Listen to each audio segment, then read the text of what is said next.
Hello children, welcome once again in history class. आज हम लोग कंटिन्यू कर रहे हैं chapter number 2 which is nationalism in India, और ये 14th पार्ट है उसका। आज पिछले वीडियो में हम लोगों ने देखा कि नॉन कॉपरेशन मूवमेंट किस तरह से अलग था सिविल डिसोबीडिएंट मूवमेंट। आज हम लोग देखने वाले हैं Poona pact. What was Poona pact? Poona pact क्या था?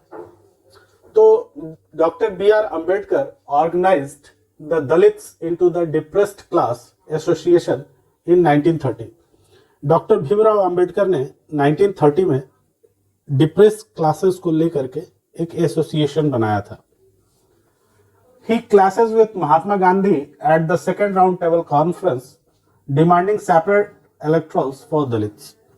उन्होंने, जैसे कि हम लोगों ने पढ़ा भी था कि जब महात्मा गांधी वहां पहुंचे तो उन्होंने देखा कि मोहम्मद अली जिन्ना और अंबेडकर जी वहां पहले से उपस्थित थे सेकंड राउंड टेबल कॉन्फ्रेंस में, और वहां दोनों लोग जो है अलग अलग इलेक्टोरल की मांग कर रहे थे। डॉक्टर भीमराव अंबेडकर दलित्स के लिए मांग रहे थे और जिन्ना जी जो थे वो मुस्लिम्स के लिए अलग इलेक्टोरल की मांग कर रहे थे। तो वहां पर एक क्लैश देखने को मिला between Mahatma Gandhi and Bhimrao Ambedkar. British government considered Ambedkar's demand. वो तो यही चाहते थे, जो ब्रिटिशर्स थे वो यही चाहते थे कि अंबेडकर जी ऐसी कोई मांग करें ताकि लोग जो हैं वो डिवाइड हो जाए, और जितना ही डिवाइड होंगे उनको रूल करने में आसानी होगा। तो British government concern Ambedkar's demand, इसलिए ब्रिटिशर्स ने उनके डिमांड को मान लिया। गांधी जी बिगेन ए फास्ट अनटू डेथ, और उसके बाद उन्होंने फास्ट अनटू डेथ शुरू कर दिया, यानी कि उपवास, अमरण उपवास इसको कहते हैं, फास्ट अनटू डेथ, यानी जब तक मरेंगे नहीं तब तक ये उपवास जारी रहेगा। ऐसा एक उपवास, ऐसा एक फास्ट उन्होंने शुरू कर दिया, क्योंकि जब वो इंडिया वापस आए ब्रिटेन से तो उन्होंने फिर से रीलॉन्च कर दिया था सिविल डिसोबीडिएंट मूवमेंट को, और उनको फिर से एक बार अरेस्ट कर लिया गया था। वो पूना जेल में थे और वहीं उन्होंने फास्ट शुरू कर दिया। Gandhi believe that separate electorals of for Dalits would slow down the process of their integration into society. Society में जो एक जुड़ाव है उसको बचाए रखने के लिए गांधी जी ने अंबेडकर जी के इस मांग को मानने के लिए वो तैयार नहीं थे, क्योंकि वो जानते थे कि अगर उनकी मांग को माना जाए तो दलित्स जो हैं वो एक सेपरेट हो जाएंगे, अलग हो जाएंगे, एक सोसाइटी में उनका स्थान अलग हो जाएगा, और ये गांधी जी नहीं चाहते थे। इसलिए उन्होंने अंबेडकर जी के इस डिमांड के खिलाफ फास्ट शुरू किया था। लेकिन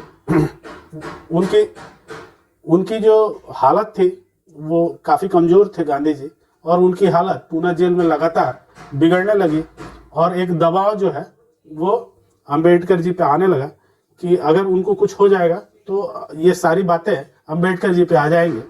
इसलिए अंबेडकर जी उनकी बात से सहमत हुए। Ambedkar accepted Gandhi ji position and the result was Poona pact सितंबर 1930, और वो पूना जेल पहुंचे और कहा कि गांधी जी मैं आपके बात से सहमत हूं, और उसी को हम लोग पूना पैक्ट के नाम से जानते हैं। गांधी जी और अंबेडकर जी के बीच में ये पैक्ट 1930 में सितंबर में पूना जेल के अंदर हुआ, जिसको हम लोग पूना पैक्ट के नाम से जानते हैं। It gave the depressed class reserve seat in the province and central legislative council. Central legislative council और प्रोविंशियल काउंसिल दोनों में अब पूना पैक्ट के बाद जो डिप्रेस्ड क्लास थे उनकी सीटें रिजर्व होंगी, ये पूना पैक्ट में एग्रीमेंट बना। But Dalits were to be voted in by the general electoral. लेकिन ये जो पार्टिसिपेशन उनका होगा ये जनरल इलेक्टोरल होगा, ये अलग से उनके लिए कोई व्यवस्था नहीं की जाएगी, जनरली होगा, लेकिन उनके लिए सीट्स जो है वो रिजर्व रहेंगी। ये एग्रीमेंट गांधी जी और अंबेडकर जी के बीच हम लोग को देखने को मिला इन Poona pact. Doctor B.R. Ambedkar continued his support with the Congress lead national movement. जो कांग्रेस के द्वारा नेशनल मूवमेंट चलाया जा रहा था नॉन कॉपरेशन का, उसमें फिर उन्होंने सहयोग पूना पैक्ट के बाद देना शुरू कर दिया। यानी कि एक दबाव में गांधी जी के फास्ट के कारण एक दबाव पड़ा अंबेडकर जी के ऊपर और उन्होंने अंततः पूना पैक्ट को अंजाम दिया, जिसमें उन्होंने अपनी अंबेडकर जी की जो जिद थी कि डिप्रेस क्लास को अलग से इलेक्टोरल दिया जाए, वो मांग उनकी नहीं मानी गई। गांधी जी ने कहा कि डिप्रेस क्लास को रिजर्व सीट दिया जाएगा और इसी को हम लोग पूना पैक्ट के नाम से जानते हैं।